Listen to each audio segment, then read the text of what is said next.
而係講道時間，喺講道之先，我哋嚟睇一節嘅講道經文，喺約書亞記5章10至15節。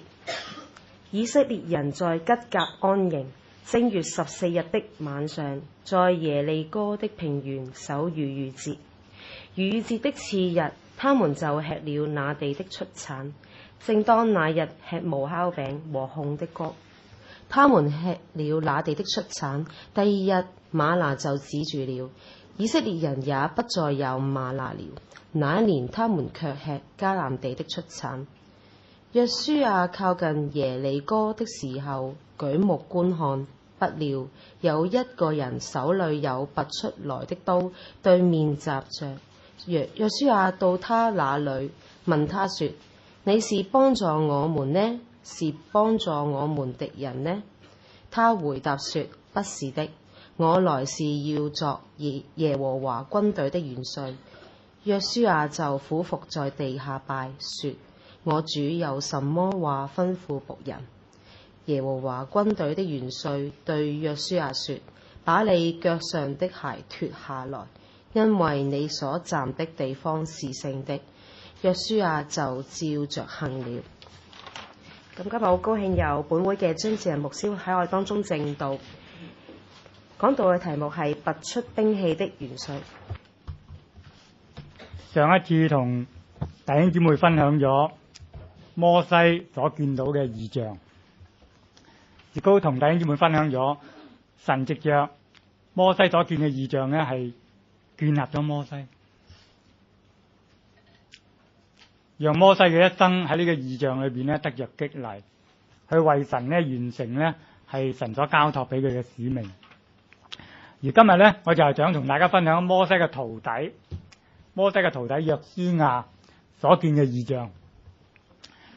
摩西嘅徒弟約書亞呢就繼承咗摩西嘅責任，而家責任係非常嘅重大，因為佢係要帶兵咧係去攻取迦南地，同好多比佢更加強嘅敵人咧係爭戰。所以喺佢打第一場仗之前，面對耶利哥城之前，神俾佢睇到呢個重要嘅異象。呢個重要嘅異象又成為約書亞一生嘅鼓勵，就造就同埋塑造到約書亞係成為一個生命嘅鬥士，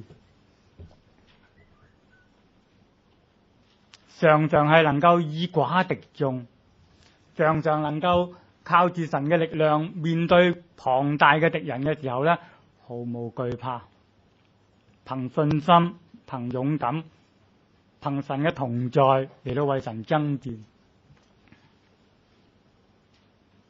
今日弟兄姊妹都面對唔同嘅爭戰，有啲弟兄姊妹係面對住為咗自己嘅健康而爭戰，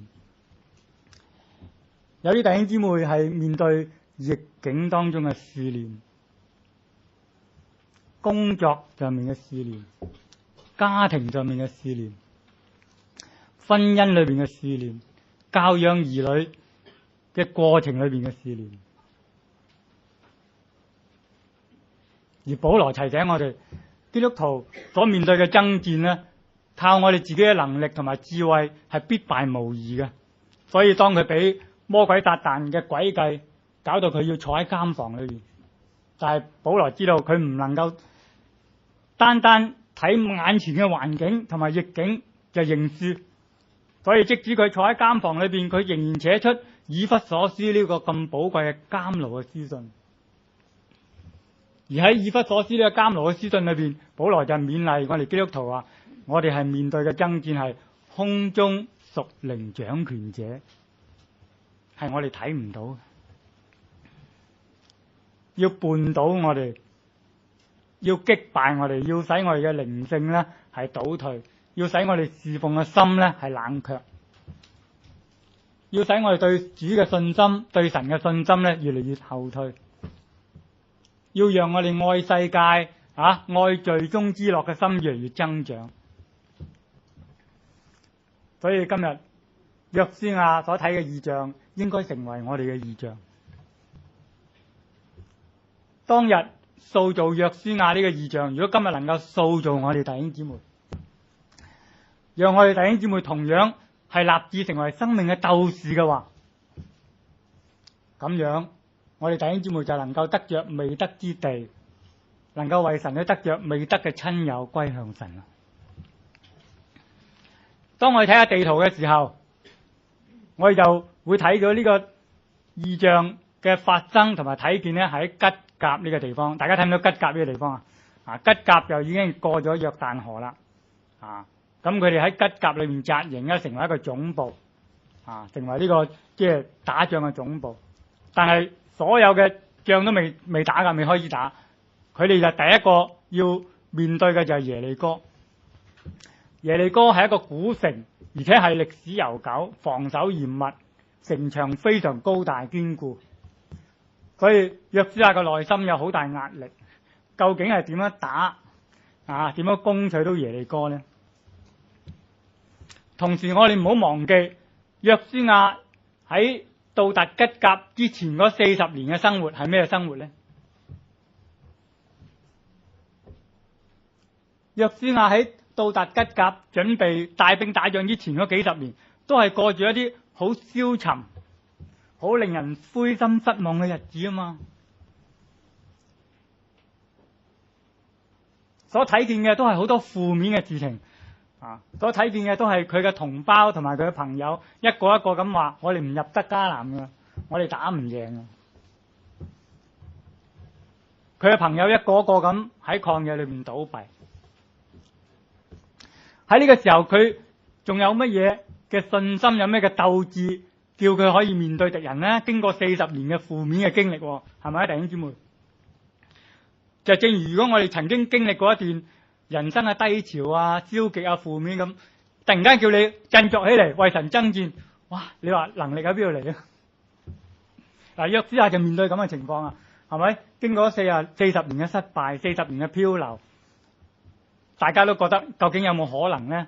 仲有摩西已經走咗咯，佢最大嘅嗰個師傅過去40年一路帶領佢嘅師傅又離開咗。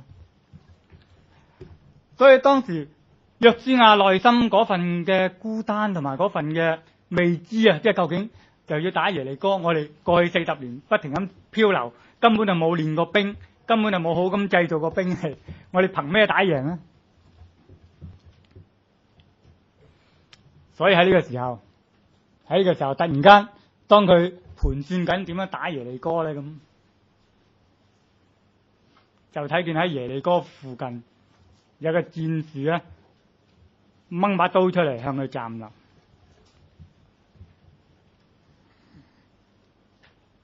約書亞好快脆就肯定到呢位戰士並非別人，係神自己。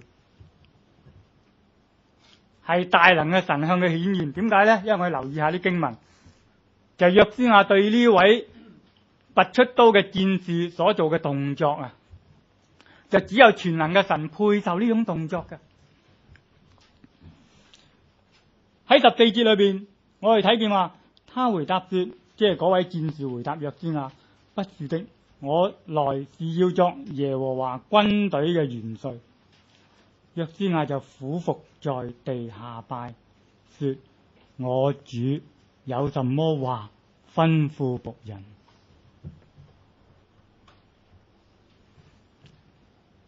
喺約書亞嘅生命面對住一個好需要信心同埋好需要勇氣嘅時刻，佢認得出係神向佢顯現，而且係以一個戰士拔出刀嘅戰士向佢顯現。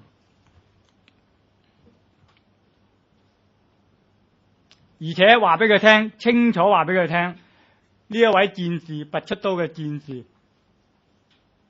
係要做耶和華軍隊嘅乜嘢耶和華軍隊嘅元帥，讓約書亞先前嘅擔憂、先前嘅憂慮一掃而空，因為佢以為佢就係耶和華軍隊嘅元帥啊嘛，係嘛？摩西走咗啦，而家就俾我帶兵啦咁，所以自己就好大壓力點樣帶兵啊？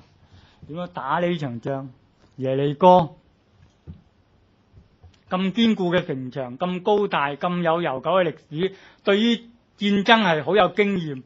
我哋呢班嗰40年喺曠野吵吵鬧鬧，根本就冇點樣練過兵嘅，究竟點樣打咧？我帶兵嘅話點帶咧？突然間佢意識到，原來真正帶領軍隊嘅係邊個啊？真正帶領軍隊嘅唔係佢，係已經拔出咗一個佢好有權能嘅刀，神自己嘅刀，而且向佢保證，以後每一場戰爭，呢一位全能嘅神都會與佢同在，而且係做軍隊嘅元帥。跟住落嚟，呢一位元帥向佢所講嘅說話，竟然係當年神呼召佢師傅摩西嘅時候所講嘅說話一模一樣。當年神藉着呢個火燒嘅荊棘呼召摩西嘅時候，又叫摩西做一個好重要嘅動作。呢個咩重要嘅動作？大家記唔記得？當摩西喺度睇，火燒荊棘，燒唔壞嘅。於是有聲音喺火燒荊棘裏面出嚟，就叫摩西做一個咩動作？將你哋鞋除咗佢。而家你所站嘅地已經係聖地啦，因着神嘅顯現。呢位戰士特別係用相同嘅說話同約書亞講，呢個相同嘅說話就係佢師傅摩西遇見神嘅時候，神對佢師傅摩西所講嘅說話。咁神呼召佢師傅摩西嘅經歷咧，約書亞好清楚知道噶，因為摩西已經寫好摩西五經先離開世界啊嘛，係咪？佢師傅被神呼召嘅經歷就清楚記載喺出埃及記嘅第2章啊嘛，咁所以約書亞好清楚知道噶。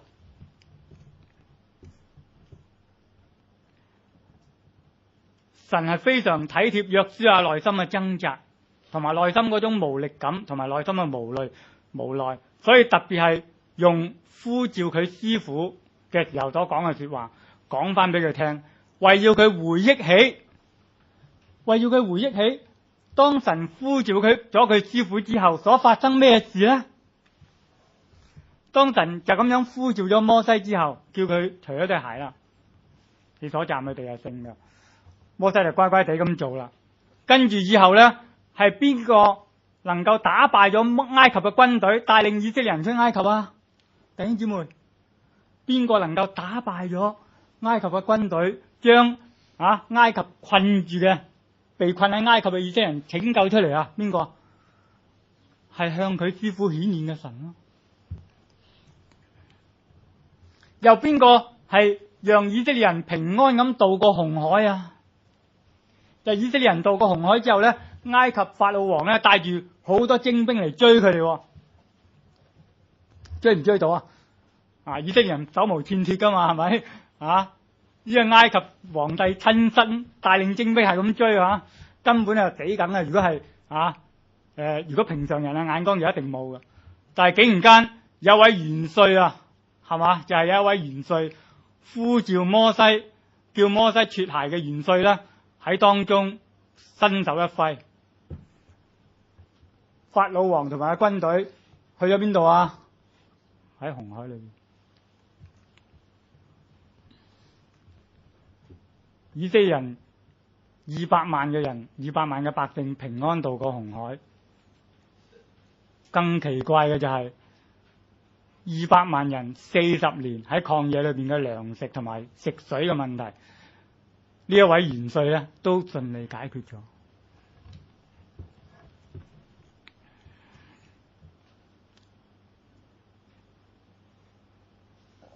神要約書亞聽到佢師傅所聽到嘅同一句嘅說話，讓佢喺面對敵人嘅時候，面對好強大嘅敵人嘅時候，佢諗起神嘅權能係大過所有地上嘅敵人。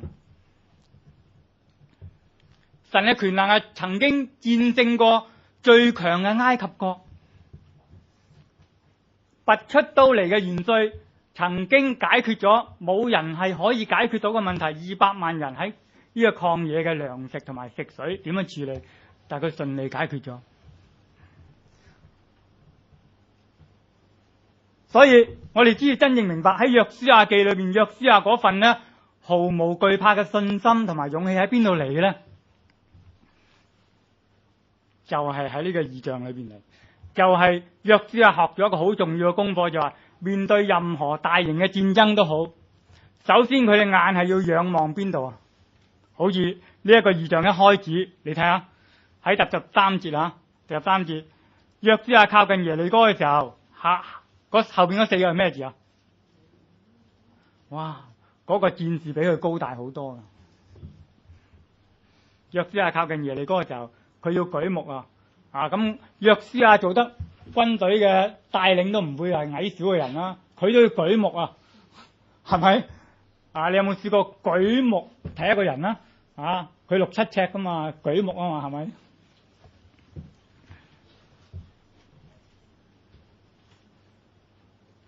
我哋明白以後約書亞嘅信心同埋勇氣喺面對好大型嘅爭戰，特別如果大家今日有時間，我希望大家有啲後續㗎，即係講完道之後有啲後續嘅讀經係更加好嘅。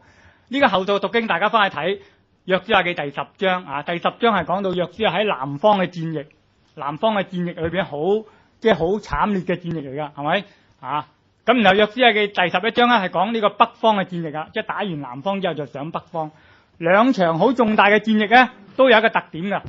你發覺啊，第10章同埋第11章都有一個好重要嘅特點，就係以寡敵眾，即係佢係好少個軍隊嘅啫，但係敵人係好多㗎。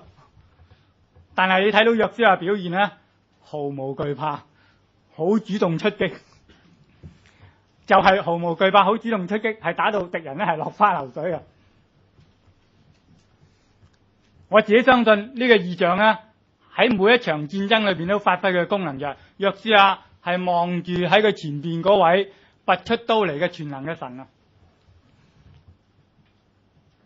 就唔會俾眼前嘅環境咧嚇怕咗，因為佢自己深深知道一位拔出刀嚟全能嘅神可以咧係打敗任何人數嘅軍隊嘅，任何敵擋神嘅軍隊都可以打敗。佢係無需要懼怕，佢只係跟住呢位拔出刀來嘅元帥去行嘅啫。第10同埋11章就係咁記載，嗰個勝利係根本係同平常嘅兵法啊等等咧，係戰爭嘅策略係完全係即係越咗軌嘅，即係唔係話即係你軍隊多就一定贏。特別喺第11章你發覺咧，即係當時嘅迦南人北方嘅勢力嘅軍隊已經好精良嘅，已經有嗰啲鐵車啊，鐵車已經哇，即係唔好忘記係2、3千年前，有鐵車係咪？好先進啊！以色列人有咩鐵車啊？佢哋漂流幾十年，乜嘢武器都唔識整，係咪？可能係最原始嘅武器嘅咋，係咪？但係約書亞就咁帶住一隊好原始武器嘅士兵，打敗嗰啲最先進武器嘅人數比佢多嘅軍隊，係咪？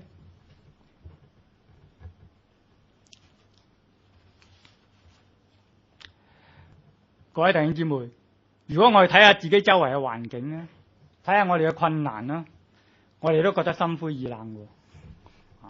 睇下我哋所面對嘅困難健康啊、婚姻啊、家庭啊、兒女嘅工作，在都好多，覺得自己冇能力去解決嘅呢啲困難。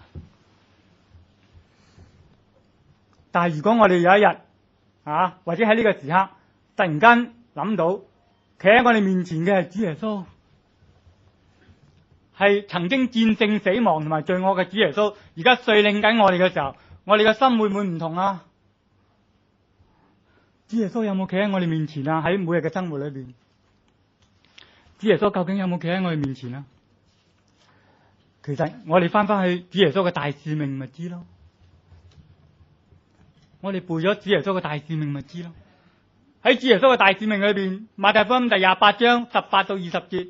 馬太福音28章18到20節，我盼望係同約書亞所睇見嘅異象咧係互相印證啊！就係主耶穌首先係宣告佢嗰個權柄嘅能力，真係好似拔出刀嘅呢個元帥咁樣，係咪？主耶穌話：天上地下所有嘅權柄都賜俾邊個啊？天上地下所有嘅權柄，呢把刀啊，有咩敵人可以勝得過？所以主耶穌話：好啦，佢而家舉起呢把刀啊！幫助所有弟兄姊妹，所以你哋要去使萬民做我門徒，奉父子聖靈嘅名為佢哋施浸，係嘛？凡我所吩咐你嘅，都要叫佢遵守。我就常與你哋點啊？我就常與你哋同在，直到咧。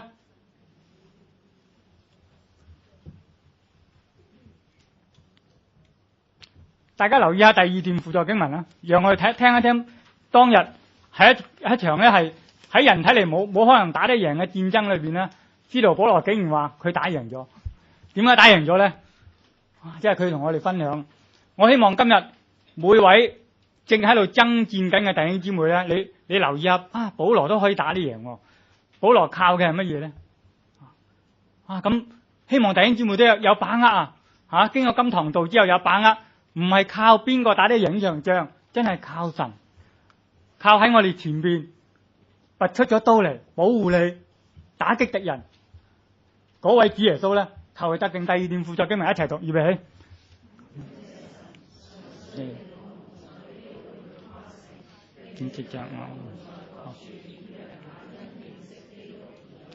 嗱，好緊要嘅就係上面係咩經出自邊度啊？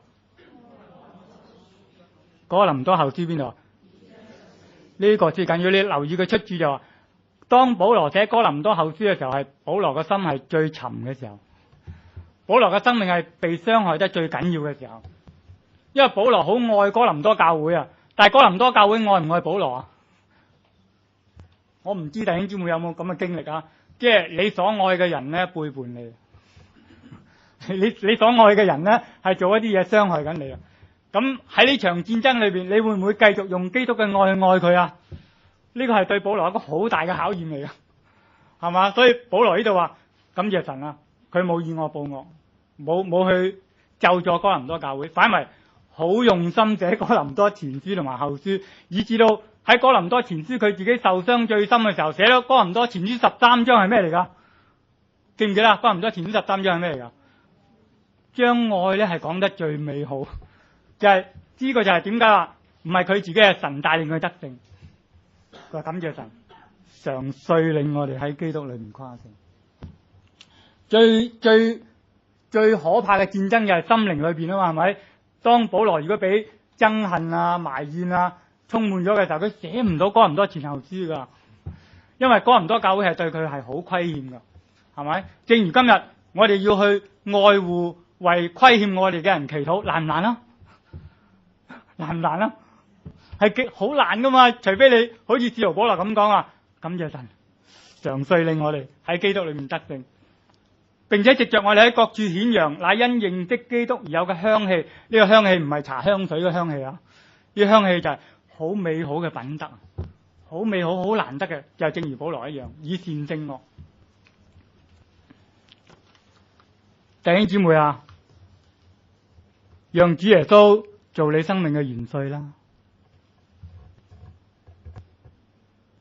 我哋仲有好多場仗要打，我哋要為神得勝，唔好再睇四周圍嘅環境，睇下主耶穌天上地下所有嘅權柄係為你而設噶，弟兄姊妹，為每一個弟兄姊妹嘅爭戰而設噶，係咪？因為我哋做主耶穌嘅門徒啊嘛。我哋傳福音唔係淨係口講啊嘛，喺日常嘅生活裏邊咧，活出基督啊嘛，但係活出基督就係好多爭戰啊。所以呢個異象首先係俾到約書亞信心同埋勇氣喺各場嘅爭戰裏邊，但係第二方面亦都係提醒約書亞喺以後嘅爭戰裏邊咧，佢要遵守嘅規則。可能弟兄姊妹咧，個心裏邊都會問佢話：唉，主耶穌係我嘅元帥，主耶穌係我嘅主，我一早都知道啦，講咗好耐噶啦，差唔多好多堂道都係講話讓基督作主作王噶啦。但係點解我硬係冇辦法經歷到得勝咧？成日俾魔鬼撒旦有機可乘咧，成日俾憎恨、俾妒忌喺我心裏邊又有機可乘咧，叫我跌倒咧咁。嗱，咁我哋留意一下咧，喺呢個異象裏邊咧。神亦都透過呢個異象咧，提醒約書亞，除咗日後神會與佢同在，神會做佢嘅元帥之外咧，約書亞都要喺呢個爭戰裏邊同神配合先得，係咪？如果喺呢個爭戰嘅過程裏邊，約書亞唔同元帥配合，自己做自己嘅嘢嘅話，咁戰爭就會失敗噶啦。所以首先神係要改變約書亞錯誤嘅嗰個觀念先。呢個錯誤嘅觀念如果唔改變嘅話，以後嘅戰爭就好難係能夠經歷到得勝啊。約書亞第一句問題係乜嘢啊？佢當佢一睇到呢個拔出刀來嘅戰士啊，於是就問佢一個問題。呢個問題就反映咗約書亞錯誤嘅諗法。所以咧，跟住神俾佢嘅回答咧，就話俾佢聽：你嘅問題問錯咗，唔係，係咪？約書亞問咩嘢問題啊？喺13節問咩問題？佢話：你係幫助我哋啦，因為幫助我哋敵人啊嘛，係咪？啊，咁即係將神嘅位置擺喺咩位置啊？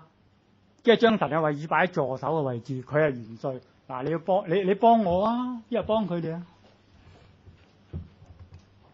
所以神話你唔好話我幫你或者幫邊個，我係帶領你，帶領成隊軍隊，唔係你嘅助手。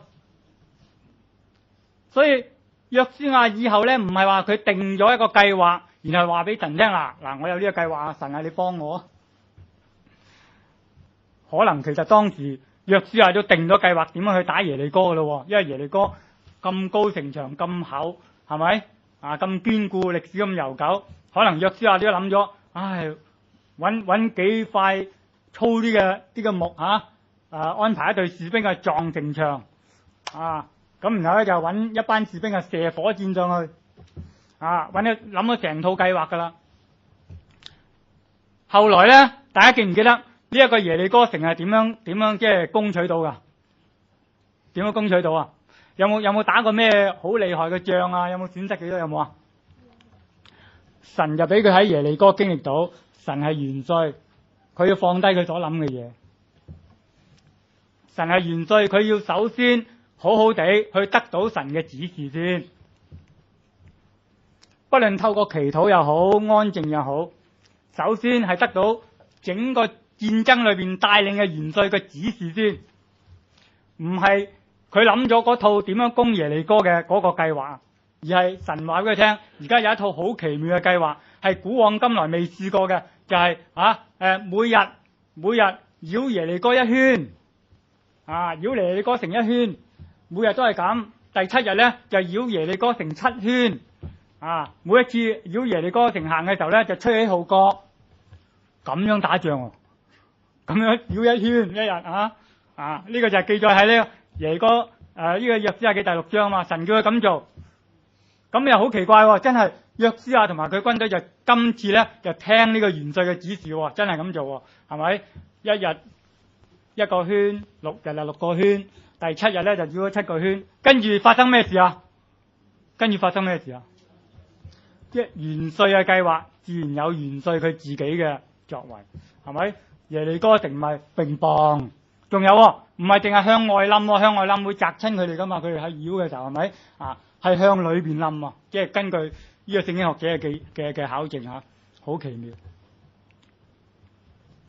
所以約書亞喺各場嘅戰爭裏邊嘅規則，第一樣就話，從今以後佢係要收到指示先，清楚收到指示先至開始行動，千萬就唔好自己去行動，然後就要嗰個元帥幫佢跟手尾，自己開始咗行動先，然後發覺有咩唔掂啊，神啊幫我啦，我喺呢件事上已經做到禍晒啦，好多時我哋都係咁嘅情況啦，係咪？自己採取咗行動，但係發覺好唔掂啊！神啊，你幫我。但係人嗰個本性就唔容易讓神做元帥噶。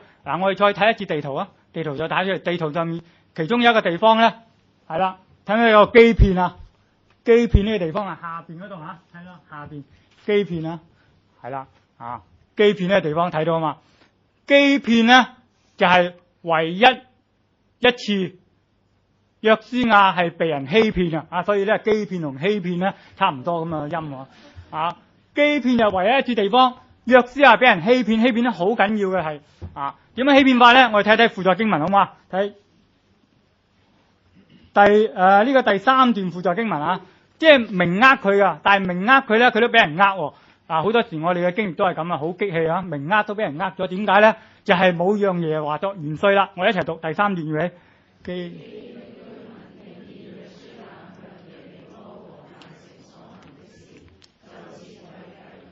衝字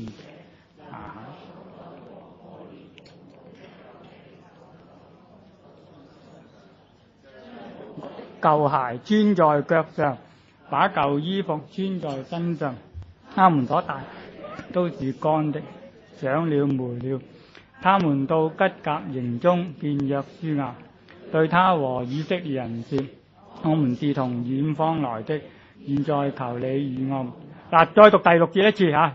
他們到吉甲見約，係他和以，我們是從遠方來的，呢班基遍人咧話佢哋自己係喺邊度嚟啊？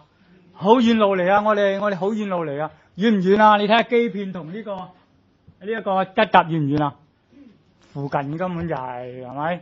嗰班人喺度即係全部喺度化妝，又喺度即係做場大戲咁啊！着啲破爛嘅衫，整一啲霉嘅麵包個皮袋啊，就整穿佢咁啊！我哋好遠路嚟噶，而家同你立約大家一齊立約啦咁。其實只要當時約書亞同埋即係其他嘅左右手咁不如我哋祈下禱先啦。我哋一齊我哋去祈下禱，問一問元帥先。你訂立任何嘅約咧，都唔問個元帥嘅，唔問個元首又唔得噶嘛，係咪？但係佢哋有冇問啊？跟住睇埋落去下邊嗰段咯，睇第4段，輔助經文預備。OK。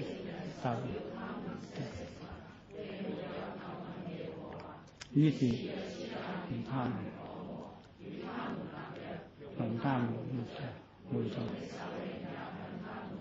有冇求問神啊？所以咪就係欺騙欺騙咗佢哋咯。跟住之後咧，個手尾就好長即係俾呢班欺騙人欺騙咗之後，手尾非常長，長到就話呢班欺騙人根本係迦南地上面嘅人，佢哋又有好敗壞嘅風俗嘅，冇辦法除去佢哋啦。以後喺迦南地上面不停咁影響住咧以色列人就因為咧喺呢一次嘅事情裏邊咧，約書亞就做翻元帥做翻自己嘅主人就正如咧，即係好多時我哋都有呢個試探引誘好大就，呢件事唔使問神啦，我諗得噶啦，我決定得噶啦。呢啲事唔使祈禱，我決定得噶啦。唔好啊，弟兄姊妹，讓我哋再睇落下一段經文好嘛？即係讓我哋以後嘅人生真係要得勝嘅話，真係凡事大小好好咁祈禱仰望神。即係神係等緊指示我哋嘅，但係我哋冇問佢我哋冇問佢，佢都嚟唔切指示我哋，我哋做咗啦已經，係咪？好似約書亞咁，和約同人定咗，你唔可以失信啦，係咪？咁我哋一齊睇睇下一段箴言3章5至6節，預備起。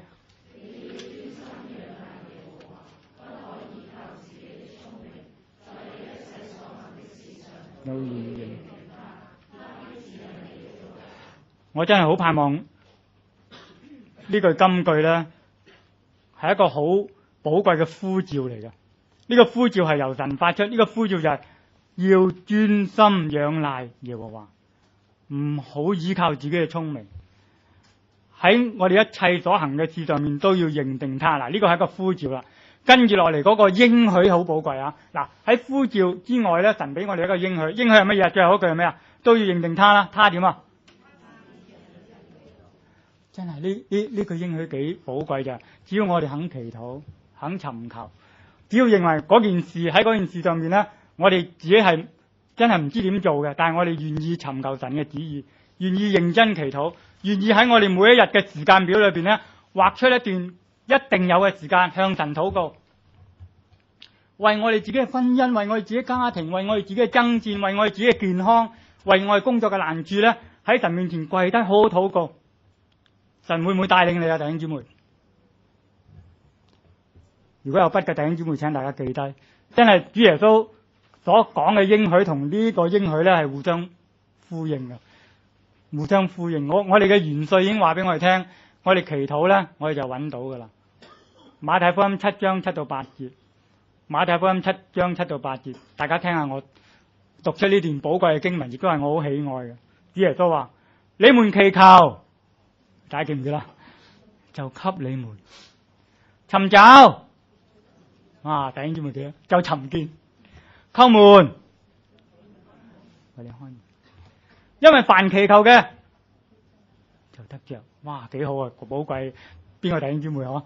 尋找就尋見，叩門就給你開門。呢度概括咗我哋人生所有問題啊！點解？祈求你係祈求一個目標嘅實現啊嘛，係咪？所以你哋祈求乜嘢？我哋祈求一個目標嘅實現。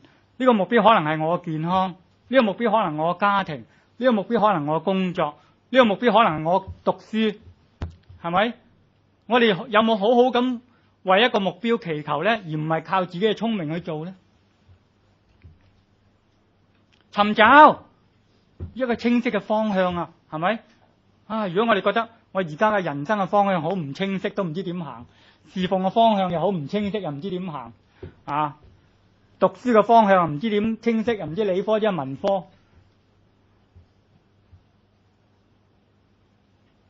尋找，祈禱啦，尋找，你係需要一個清晰嘅方向啊嘛，咪尋找喺禱告當中繼續尋找咯。叩門，嗰道門有一個障礙嚟噶，呢個障礙就係攔阻緊你，你自己冇辦法移開呢個障礙嘅，咁於是你叩門咯，係咪？叩門就係你希望神為你除去呢個攔阻嘅門啊！但係當你叩門喺禱告不斷禱告求神除去呢個攔阻嘅時候，叩門就點樣啊？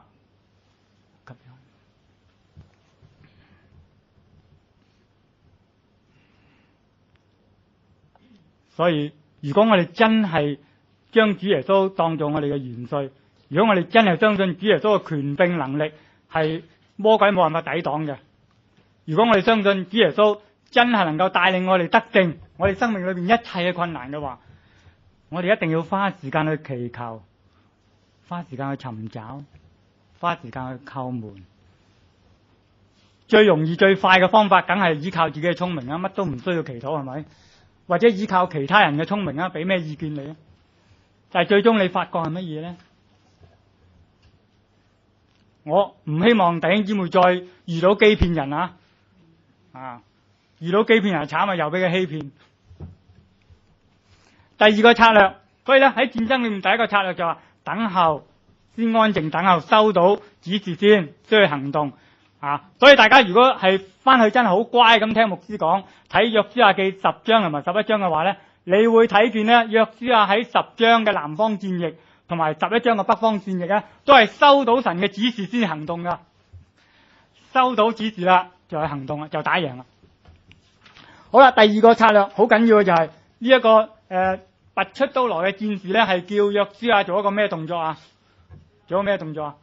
除鞋啊嘛，係咪？處女孩子同摩西一模一樣，係咪？就係話俾約書亞聽，打勝仗嘅第二個好重要嘅因素，第一個就係祈求啦，第二個重要因素就係全隊軍隊都要離開罪惡，追求聖潔。全隊軍隊都要離開罪惡，追求聖潔。呢個係佢已經從佢師傅摩西學到噶啦。摩西喺佢40年嘅帶領裏邊咧，真係能夠做到咧，不貪不貪亦都不濫權，係咪？但係只係發咗少少嘅一次脾氣啫，即係佢自己清理過有一次真係忍受唔住俾班人激嬲於是咧就發咗一次脾氣，就用嗰個杖咧係擊打個磐石就係呢次脾氣，就係呢次嘅污漬，個結果係乜嘢啊？摩西有冇機會入咗迦南啊？所以約書亞真係好明白好清楚，神叫佢處女孩子嘅意就話佢自己要警醒，要禱告。敵人幾強大佢唔需要理會，神自然會對付佢哋。但係佢同埋佢嘅軍隊嘅聖潔同埋佢嘅軍隊有冇離開罪惡，呢個係關鍵嚟㗎。所以咧我哋又留意一下咧下邊嗰度輔助經文咯，喺呢個第6段輔助經文個地圖再打一打出嚟就係喺約書亞整個攻取迦南地嘅過程裏邊咧，係唯一一次打敗仗嘅啫。唯一一次打敗仗就係艾城睇唔睇到艾城即係呢一個耶利哥城贏咗之後咧，艾城就慘敗而艾城係比耶利哥城細好多噶。艾城係比耶利哥城細好多，所以咧約書亞初初咧係非常嘅輕敵咗。哦，咁細個耶利哥咁大個城都打到咯，艾城咁細啊，得啦，2-3千人得噶啦，啊即係唔使全部去打咁樣。但係大家知唔知結果係點啊？艾城慘敗啊，俾艾城嘅人追趕出嚟，係嘛？咁個原因係乜嘢啊？我哋睇一睇嗰段經文啊，原因一齊讀，預備。以色列人猶大先謝拉的曾孫撒的先子加米的兒子亞干取了當滅的耶和華的路。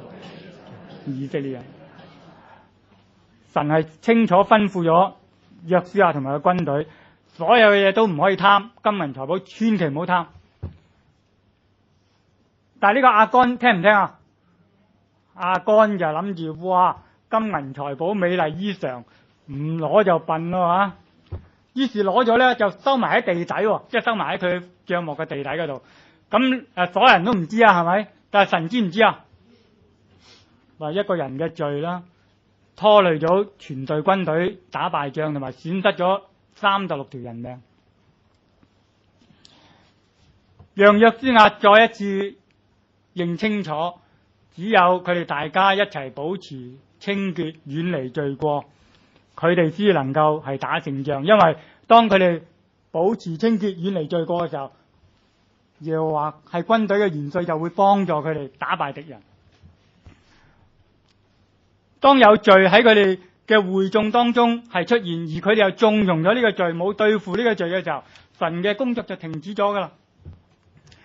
但係好感謝神，我哋睇見神雖然有管教，亦都有恩典。所以約書亞記嘅第7章係講到亞干嘅犯罪，成隊軍隊慘敗。但係第8章咧就反敗為勝，就係因為佢哋願意對付亞干呢個罪，願意清理亞干呢個罪。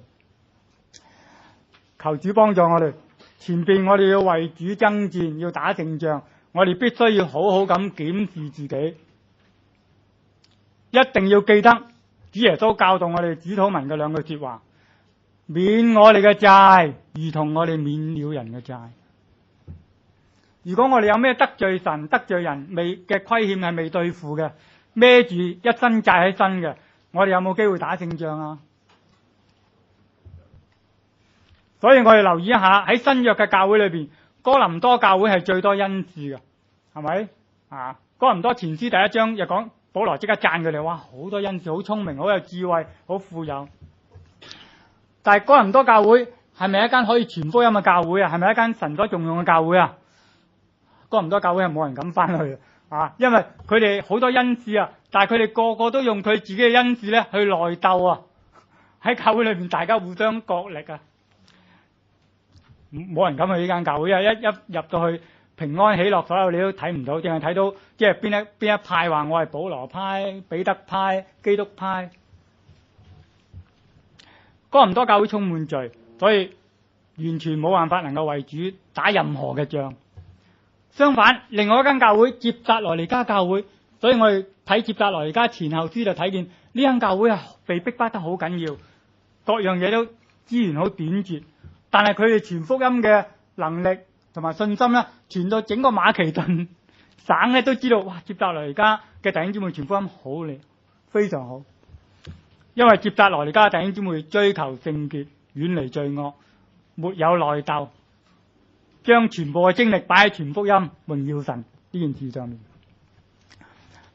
讓我哋慢慢讀最後一段輔助經文，提醒我哋以後我哋為神爭戰得勝嘅關鍵，在於我哋肯唔肯喺神面前自我省察，求主嘅寶血潔淨，讓我哋能夠成為聖潔，成為神所合用嘅戰士咧。我哋一齊讀最後一段輔助經文，預備。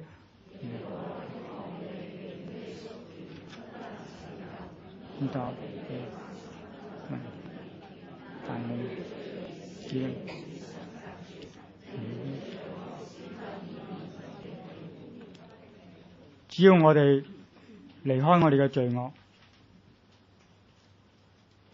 我就能夠打通咗我哋同神之間嘅隔膜，重新體驗到神嘅膀臂幾咁有能力，重新體驗到神聽我哋禱告係聽得幾靈敏，重新體驗到我哋所向神獻上每一句禱告咧，神都聽得入耳，同埋俾我哋有好適切嘅回應。唔好再讓罪難咗我哋，免我哋嘅債，如同我哋免了人嘅債，係我哋每日應該嘅禱告。呢個異象咧，係塑造咗約書亞成為當代嘅生命戰士。但係我哋要記住，約書亞嘅任務已經完成咗啦。約書亞為神攻取迦南地呢個偉大嘅任務完成咗，我哋嘅任務未完成。我哋所面對嘅棵樹上面咁多個名，都係弟兄姊妹未信主親友嘅未得之民嘅未得之地。我哋仲要繼續去爭戰，所以我哋希望各位弟兄姊妹今日都一齊俾呢個異象塑造弟兄姊妹嘅生命，肯定主耶穌成為弟兄姊妹嘅元帥，帶領弟兄姊妹走人生每一步，提醒各位弟兄姊妹，讓主耶穌做翻元帥，我做翻主耶穌嘅僕人。就每一日我以固定嘅時間嚟祈求、禱告、敲門。就每一日我都要藉着主禱文省察下自己有冇落喺罪裏邊，有冇沾染咗污穢，攔咗主耶穌嘅工作。我盼望由今日開始，弟兄姊妹就成為生命嘅鬥士、生命嘅戰士。對於你所經歷緊嘅健康上、婚姻上、家庭上、教養兒女、工作上種種嘅難題，弟兄姊妹經歷到神點樣帶領你得勝，我一齊祈禱。主耶穌，讚美感謝你，天上地下所有嘅權柄都已經賜咗俾你。呢個真係我哋熟悉嘅經文，但係或者過往我哋未曾經歷，亦都冇好好去運用呢段經文嘅時候，求主幫助眾弟兄姊妹，以後眼中所睇見嘅就係一位有權能嘅主耶穌，企喺弟兄姊妹面前，每一步都帶領弟兄姊妹經過，讓弟兄姊妹心中充滿信心同埋勇氣，亦都內心係開始順服同埋重視祈禱、重視聖潔，以致我哋眾弟兄姊妹好快脆經歷到打勝仗嗰種奇妙嘅經歷。求主垂聽我禱告，祈禱奉耶穌嘅聖名。